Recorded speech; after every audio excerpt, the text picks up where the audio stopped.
आज एक बहुत ही मोस्ट इंपॉर्टेंट टॉपिक कौन सा है? कृंतक। कौन सा है? कृंतक, जिसे इंग्लिश में क्या कहते हैं? प्रूनिंग।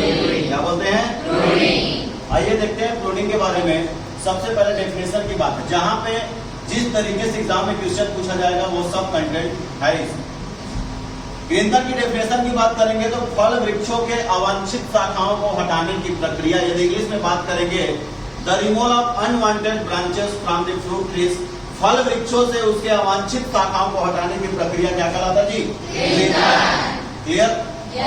एग्जाम में दो तरीके से क्वेश्चन पूछा जाएगा। What is the difference between training and pruning, मतलब सधाई और कृंतक में अंतर क्या है?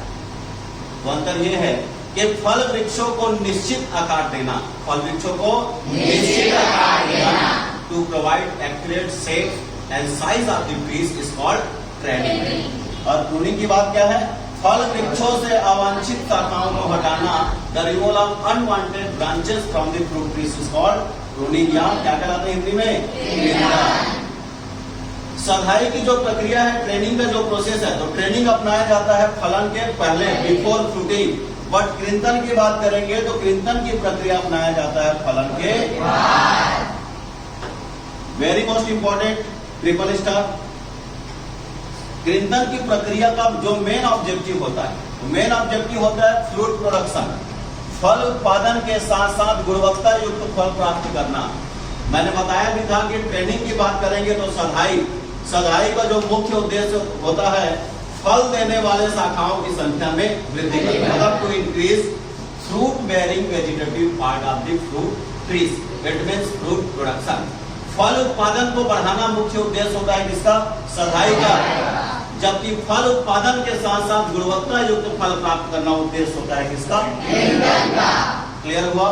यदि कृंतक की बात करेंगे तो टाइम ऑफ प्रूनिंग अलग अलग तरीके से है, जैसे सदाबहार व पर्णपाती वृक्ष जिसको बोलते हैं evergreen and deciduous fruit trees. Evergreen and deciduous fruit trees. आपको मालूम है ना, कई पौधे ऐसे होते हैं जो अपनी पत्तियों को नहीं गिराते, जो पत्तियों को नहीं गिराते वो सदाबहार है। क्या बेटा?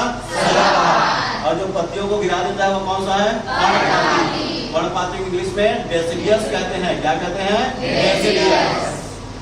एग्जाम्पल पूछेगा डेसिडियस फ्रूट ट्रीज कौन सा है, तो रटने की कोई जरूरत नहीं। जो टेम्परेट में है, टेम्परेट में कौन सा? एप्पल, पीच, पियर, प्लम, एप्रिकॉट, सेब, नाशपाती, आड़ूचा, आलू बुखारा, ये सभी डेसिडियस के अंतर्गत आते हैं।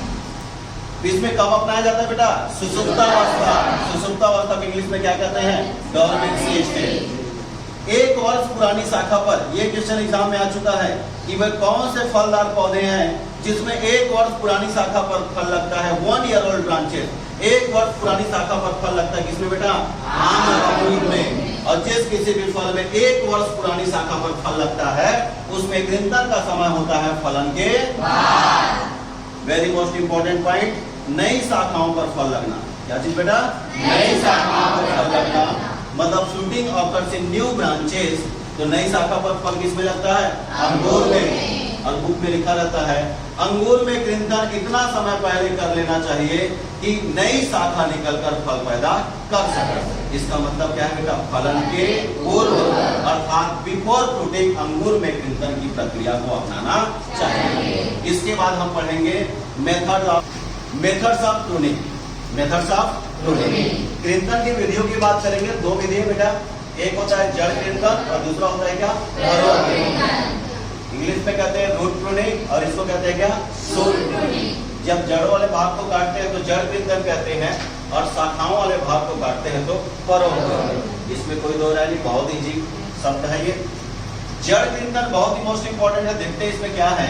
दो तरीके से अपनाते हैं, एक होता है शैलो रूट प्रूनिंग और दूसरा होता है डीप, जिसे हिंदी में कहते हैं उथली जड़ कृंतन और गहरी जड़ कृंतन। उथली जड़ कृंतन क्या होता है? जब हम किसी भी फील्ड में, खेत में, आर्चर्ड में सिंचाई को रोक देते हैं, इरिगेशन को क्या कर देते हैं? रोक देते हैं। और जैसे इरिगेशन को रोकते हैं, जो लेटरल रूट्स मतलब जो सहायक जो जड़ होते हैं वो सारे के सारे जड़ सूख जाते हैं। हम सूख कर ऑटोमेटिक क्या हो जाता है? टूट जाता है। जुदाई करने से क्या हो जाता है? टूट जाता है। यदि नहीं टूटता है तो खुरपी की सहायता से उसको तोड़ा जा सकता है। रूट प्रूनिंग जड़ कृंतन बढ़ाने का एक ही उद्देश्य है कि जड़ कृंतन की प्रक्रिया से पौधे का कार्बन नाइट्रोजन अनुपात क्या हो जाता है, बढ़ जाता है। और जब किसी भी पौधे में CA रेशियो बढ़ता है तो आसानी से फल उत्पादन को, फ्रूट प्रोडक्शन को बढ़ाया जा सकता है। आइए देखते हैं उथली जड़ कृंतन की प्रक्रिया किसमें अपनाया जाता है बेटा, मेलन। और गहरी जड़ कृंतन की प्रक्रिया अपनाया जाता है आम और संतरा, मैंगो एंड ऑरेंज पे। और गहरी मुख्य रूप से डीप रूट प्रूनिंग, गहरी जड़ कृंतन की प्रक्रिया से फल वृक्षों का CA रेशियो क्या हो जाता है, बढ़ जाता है। और जब किसी भी फल वृक्ष में CA रेशियो बढ़ता है तो ऑटोमेटिक फलन को बढ़ाया जा सकता है। नोट पे बहुत ही मोस्ट इंपोर्टेंट पॉइंट है कि जड़ को कितने सेंटीमीटर की लंबाई से काटा जाता है। यदि जड़ काटने की बात करेंगे तो बेसल पार्ट से, आधारी भाग से 40 सेंटीमीटर की लंबाई से जड़ों को क्या किया जाता है, क्लियर हुआ। आइए देखते हैं next one is fruit pruning, जिसे हम कहते हैं परोकृंतन। क्या कहते हैं, परोकृंतन। परोकृंतन में थोड़ा सा ध्यान देंगे, बहुत ही आसान है। जैसे मैंने यहाँ पे एक टिपिकल फ्रूट ट्रीज बनाया, ये टिपिकल फ्रूट ट्रीज है, ध्यान से समझिएगा, सिर्फ समझाने के लिए है, इसका आपके वास्तविक जीवन से कोई संबंध नहीं। फ्रूट को काटेंगे बेटा, क्या लिखा है यहाँ पे हेडिंग में, the removal of top portion branches from the fruit trees. किसी भी फल वृक्ष से ऊपरी शाखाओं को, किसी भी फल वृक्ष से ऊपरी शाखाओं को हटाने की प्रक्रिया क्या कहलाता है प्यारे बच्चों, हेडिंग में। क्या कहलाता है, हेडिंग में। क्लियर। थिनिंग आउट, थिन मतलब होता है पतला, थिन मतलब क्या, पतला। तो फ्रूट ट्रीज में क्या होता है, बहुत ज्यादा सघन शाखा रहता है, तो बहुत ज्यादा डेंस ब्रांचेस या बहुत ज्यादा अनवांटेड ब्रांचेस। तो अवांछित शाखा या सघन शाखाओं को जो विरल करने का जो प्रोसेस होता है प्यारे बच्चों, उसे हम कहते हैं क्या, थिनिंग आउट। क्या बोलते हैं बेटा, थिनिंग आउट। ध्यान से सुनिएगा, एक बार बोलना चाहूंगा, ऊपरी शाखाओं को हटाने की प्रक्रिया, टॉप पोर्शन ब्रांचेस, ऊपरी शाखाओं को हटाने की प्रक्रिया कहलाता है हेडिंग में। और अत्यंत सघन शाखाओं को विरल करने की प्रक्रिया कहलाता है थिनिंग आउट। कभी कभी एग्जाम में पूछा जाता है किसी भी फल वृक्ष से अवांछित शाखाओं को हटाने की प्रक्रिया अर्थात सघन शाखाओं को विरल करने की प्रक्रिया क्या कहलाता है, तो आंसर क्या लगाएंगे, थिनिंग आउट। और थिनिंग आउट की प्रक्रिया मुख्य रूप से किसमें अपनाते हैं बेटा, लौकाट में। किसमें अपनाते हैं बेटा, लौकाट। ध्यान से देखते रहेंगे, यहाँ पे देखिएगा, ये जमीन की सतह पर लटकता हुआ शाखा है बेटा, दिख रहा है। तो जमीन की सतह पर लटकते हुए शाखाओं को हटाने की प्रक्रिया स्कर्टिंग कहलाता है। क्या कहलाता है बेटा, स्कर्टिंग। मतलब the removal of low hanging branches, the removal of low hanging branches from the fruit trees is called skirting. अब प्यारे बच्चों, स्कर्टिंग की प्रक्रिया मुख्य रूप से किसमें अपनाया जाता है, मैंगो में। किसमें अपनाया जाता है, मैंगो में। क्लियर हुआ ये तीनों पॉइंट। अब यहाँ पे देखना, पिंचिंग को समझेंगे। ये मैंने, आप देखे होंगे हमेशा जो बर्ड्स जो निकलता है वो हमेशा पत्तियों के पास से निकलता है। कहाँ से निकलता है बेटा, पत्तियों के पास से। जहाँ पे लीफ होता है वहीं पे बर्ड्स होता है। तो क्या करते हैं, ऊपर से 2 से 3 पत्ती को हटा देते हैं। The removal of 2 to 3 leaf, the removal of 2 to 3 leaf along with the birds is called pinching। जब किसी भी फूल वाले पौधे से ऊपरी 2 से 3 पत्तियों को तोड़कर अलग कर दिया जाता है, तब उस प्रोसेस को कहते हैं पिंचिंग। और प्यारे बच्चों, जहां जहां से पत्ती टूटा है वहां से क्या निकलेगा, फूल, बर्ड निकलेगा। क्या निकलेगा, बर्ड। और बर्ड निकलेगा मतलब वहां से क्या बनेगा, फूल। क्या समझे इससे, अर्थात पिंचिंग की प्रक्रिया से पुष्पों की संख्या को बढ़ाया जा सकता है। आपके एग्जाम में पूछा जाएगा कि पुष्पों में, फ्लावर प्लांट्स पे अपनाए जाने वाला वह कौन सा प्रोसेस है जिससे पुष्पों की संख्या, नंबर ऑफ फ्लावर को इंक्रीज किया जा सकता है, तो आंसर क्या लगाएंगे, पिंचिंग। और पिंचिंग की प्रक्रिया किसमें अपनाया जाता है बेटा, मैरीगोल्ड। क्लियर। अब यहीं पे देखेंगे क्या होता है, जैसे ये फ्लावर प्लांट्स ही है। अब इसमें जैसे बर्ड निकला हुआ है, क्या निकला हुआ है बेटा, बर्ड्स। ऐसे बर्ड्स निकला हुआ है। एक्चुअल में नंबर ऑफ बर्ड्स, कलिका की संख्या क्या है, ज्यादा है। तो जब किसी भी फ्लावर प्लांट में कलिका की संख्या ज्यादा है मतलब फूल छोटा छोटा लगेगा। तो उसमें कुछ जो बर्ड्स है, जो फालतू जो बर्ड्स है, अनवांटेड जो बर्ड्स है, उसको हटा दिया, इसीलिए यहाँ पे डेफिनेशन बनता है।